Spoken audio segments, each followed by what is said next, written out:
Hey everybody, it's Mickey here, Mr. India again. Today I want to talk to you about the new car. To me, it's not a new car in itself, but it's added to the Mr. India collection. And it's now become a collection. It used to be one or two cars that I used to swap, but less and less cars are leaving the garage. So the Mr. India collection has started, and I've got another one which is added to the collection. Let's get on and have a look at it.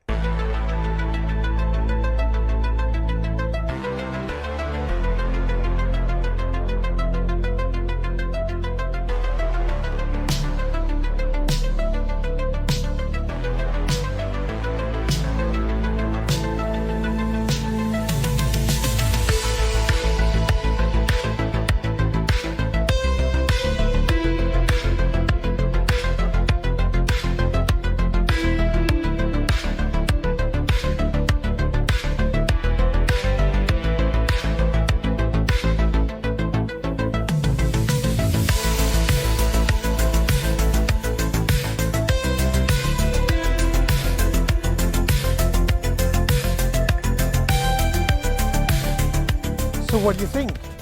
A Golf Mark II G60 1991. I'm in California and not many of these came to the US. In fact, none of them came to the US. There's maybe one or two around. I don't know of any really in America right now. Hopefully those of you out there are in the California or somewhere in America who've got a G60 Golf Mark II, you can actually shout out in the comments and say you've got one. The G60 variant came in the Corrado only in the US. And that's one of the reasons I thought it was interesting to get hold of this car. Now, the Golf Mark II G60 was only available in Europe, and there was three variants. The Golf Rallye G60, which was homologated for rally driving, and there was about 5,000 of them made. There was a slightly rarer version than this called the Golf G60 Limited, 71 were made. And then there was this one, and they think about 300-ish were made of this one, which is the Golf GTi with the G60 engine and the G60 wide arches over here. So really, really interesting car. So it's the 1.8 litre, 8 valve GTi engine, not the 16 valve, with a supercharger added onto it called the G-Laden. And it was supposed to be super efficient, but the reality was it never really gave the power output that VW were expecting. You could go and buy a Mark II Golf 16 valve and it would probably go faster than this when it was stock out of the factory. So this was an interesting car. They only made about 300-ish, exact numbers are not known. And this particular car is also being certified by Volkswagen Classic certification. So its authenticity has been verified, and let me just show you the certificate. I've got it in the car here. That might be interesting to you guys. But the whole thing about buying the Golf for me was about getting a car that I used to ride in college. One second. I'm just pulling out this amazing certificate. I definitely want to show you online. So this certification was done by the previous owner, not by myself. And here it is. So this is the certificate, and basically it lists out the car's been certified by VW certification. It's got the hologram down the side of the certificate to the previous owner. This car came from Sweden, so it's got the previous owner from Sweden's name on it, but it's got all the spec on it. So this is actually, and when I read the specification, it's a Type 1G1526. It's obviously got the VIN number there, the engine number. It's a PG 4-cylinder 1.8, 118 kilowatt, which is 160 brake horsepower. It says the gearbox is a 5-gang, I guess meaning 5-speed. Its color code is LP5U, bright blue metallic. The interior, which I'm going to show you in a minute, is called XT Recaro Sport Seats, grey black with blue green. It's quite retro. It was manufactured 24th of August 1990, and it's a 1991 manufacture year vehicle, and the delivery date was 15th of November 1990, but it is a manufacture year 1991 vehicle. It was delivered to this strange looking dealership name in Sweden. I will show you. Okay, and obviously country of destination Sweden. Specification, special configuration for this, it was a G60 two-door for Sweden, country settlement Sweden, automated brake systems with ABS and electric window lifter. So it's got electric windows in it, which is quite unusual for these Golfs. But this is Golf G60, and the reason I bought it, like I said, was because I actually had one of these, the baseline GTi 8 valve, in college, and I used to drive around in it, and it's one of my nostalgia cars.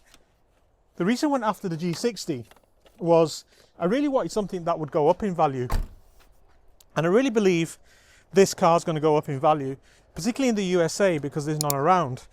And you've got to say it's one of the rarest cars around. So first of all, I'm really stoked that I've ended up getting this car. I was looking for one from Europe to actually bring into the US. I got lucky.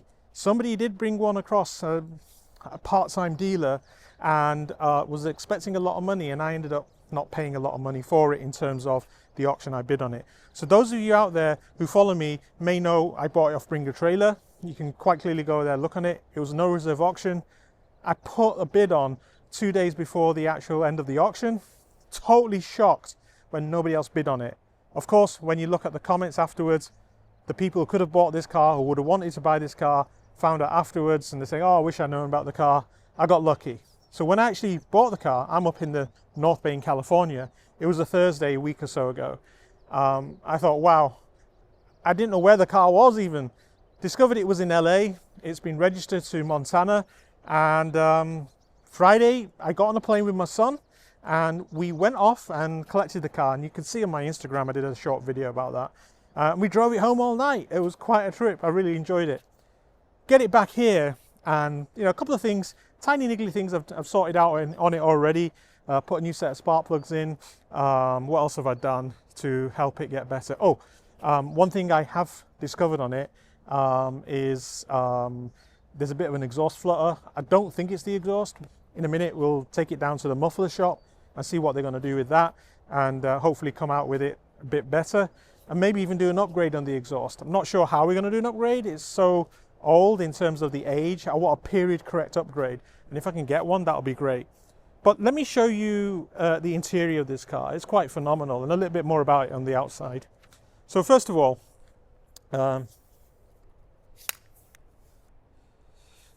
car is pretty standard in this blue. What I love about this, they got the period correct Hella light still on there. It's got the blacked out badge. I've got an idea for what I want to do with a blacked out VW badge over here. There's a few bits of stone chip, but the car was in storage for like 20 years, brought out and recommissioned. So there's one or two little things extra that I want to get done with it. It's got the original 15-inch BBS wheels from factory. It's got the wider G60 arches, as you can see here, which I'm thinking of getting some more BBS wheels. And the thing about BBS is the BBS RS style. They stopped making them 20 years ago. So I'm looking for somebody who can actually recondition, or get me a recondition set, or reconditioner set that I can find. And I'm thinking of going 16-inch and staggering them. So 7Js at the front, 8Js at the back. That's about as much I think I might want to do to the outside body, putting them wheels on. I think I might get some blue lights. Hella made for that period blue rear lenses. Here you see the G60 badging to denote that it is a G60. So you've got the Montana plate on here. I'm going to be switching over to California, and there it is. It's phenomenal. It's absolutely beautiful. Quite the character, and it attracts more attention than any of my other cars. And I've got some nice cars, as you know. But here's the interior. It's got this blue-green stripe effect. Really, really retro. Very, very simple. Pretty cool. Look in the back. Headlining is really good. Miles on this is actually 101,000 kilometers, about 62,000 miles. So it's not done a lot of miles. I put a temporary radio in there. I'm not sure that's going to stay. It's got Apple CarPlay. I've ordered already a base tube for the wheel well. It's got VAG, Volkswagen Audi Group alarm system there. I'm going to pull that out. It doesn't do anything. But generally, it looks good. Oh, let me show you the engine. Those of you who've not seen a G60, the engines are a little bit different. So, one second. So let me open the hood of this car, or the bonnet as they would in England, say in England. And there we have it. Let me show you. So those of you who recognize the G60, well, GTI should I say, you notice it's the 1.8 litre 8 valve engine, but here, something extra. We have, this is the supercharger called a G-Laden, and it's interesting little bit of, I guess, nice to know. Why is this car called a G60? Well, the vanes inside this supercharger that force the air around and back into the engine, they're 60 millimeters long, and that's where the G60 denotation comes from in terms of the name of the vehicle. Previous owners, they've put new fuel pumps on, new pipes because it was in storage for a long time. I put some new plugs on. I think the plugs that they put on were not right. It's running really better. It's got an air filter in. I'm probably going to do an oil change in a week or two because, you know, after 20 years in storage, I think the sump pan gasket's leaking a little bit, but not too bad, just very, very tiny seep. I've ordered one of those. And here in the US, you know, getting parts for this is not super difficult. When I walk into the parts shop, I have to say I'm looking for engine parts for a Corrado G60 because when you put my VIN number up, it doesn't exist in the US. Anyway, that's the supercharger, and you know, it's prone to busting. And one of the recommendations is that every 3 years you take this off, get it away and get it rebuilt, stop it, you know, get the bearings done, etc., so that stop it actually blowing up when you're driving. It is prone for that, and it's actually not as powerful as the 16 valve, but I tell you what, it's got a lot of torque in different ranges of the 16 valve. So that's the engine. Just wanted to show you. Nothing extra there other than it's a 1.8 litre 8 valve GTI engine with a supercharger. So there you have it. Super exciting. It's not the fastest Golf in the world, but it's super exciting to drive. And I think the next stop is actually, let's go down to the muffler shop and see what they're going to do to put a muffler on this car, or at least fix the flutter and maybe put a muffler on this car. But you know, G60 Mark II Golf GTI, who would have guessed it? When I woke up that week, I had no idea I was going to buy this car. I put a random bid on the Wednesday. It should have been double what I paid for it, but here we are. Got to do some nice interesting things. Look out for the wheels and the other bits and pieces. I'm going to put some gauges inside, nothing too drastic. It's going to be cool. Let's go over to the muffler shop and see what's going on there.